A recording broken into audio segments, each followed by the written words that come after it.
So I live in Ocala, Florida, which is considered the horse capital of the world. We're also considered inland to Florida, so we're about an hour from each side of the coast.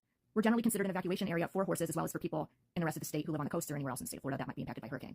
It's not that we don't get impacts from hurricanes or hurricanes can't go through us, but we're generally considered safer than, say, coastal areas. We also have the World Equestrian Center here, the Livestock Pavilion, the Horse Park, OBS, and many people who have large barns, and they often will open their doors to the rest of the state or anyone else in emergency times like hurricanes. Living here, we generally know about all of these places already. Other people can find out that information like online, on various social media sites. And even if like you live in Ocala, that doesn't mean you necessarily have a barn that can withstand the kind of storm that we may get. So we'll still take our horses sometimes to more secure facilities within the same city that we were already in.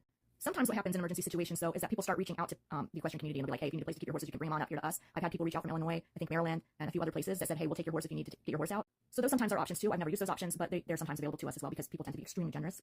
I find that people are extremely generous, and when it comes to emergency situations, it really brings people together.